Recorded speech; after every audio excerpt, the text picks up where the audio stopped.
कमिला सुना और रूपा दर लगातार द्वितीय दिन में कमिला सुना और रूपा दर 24 कैरेट सुना दर 8,620 टंका ह्रास पाई। 24 कैरेट सुना दर 10 ग्राम पिछा 1,60,580 टंका। 22 कैरेट सुना दर 7,900 टंका कमी।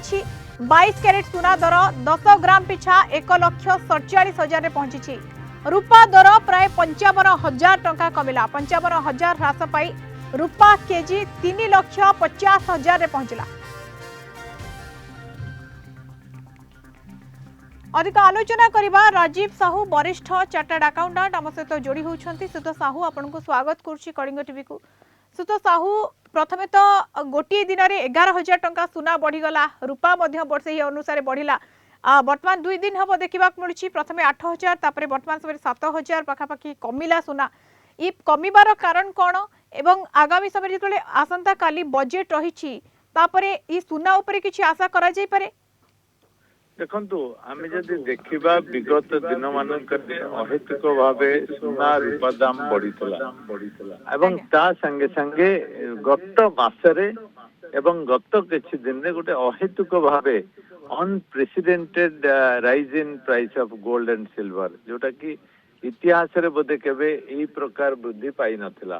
तेबे आमे जदि देखिबा इते मात्रा रे ए दाम बढ़ी जाइतिला जे मार्केट रे किछिटा करेक्शन बा सुधार आसिला जार फलस्वरूप ए जो दाम टी कमिला एवं मते जदि पचारिबे मो मतरे एई जो दाम कमिबाटा टेम्पररी एटा गोटे सब्सिक्वेंट समय रे बहुत दिन धरे ए दाम कमिबो बा पुराना स्थिति को फेरिबो सेटा मु आशा करूनी। कारण जो कारण पई दाम बढ़ीची बोली आमे समस्त आकलन करूछु से परिस्थिति रे विशेष किसी सुधार आसी नहीं बा अंतर्जातीय जो जियो पॉलिटिकल सिचुएशन देश देश भितर युद्ध अंतर्जातीय वाणिज्य संकुचित हवा एवं गोटे किसी लोक एस्टिमेट कले जे गोटे थर्ड वर्ल्ड वार जो ग्रीनलैंड कहतु वेनेजुला कहतु हमास इस्राएल कहतु बा रशिया यूक्रेन युद्ध गुड़िक जो प्रकार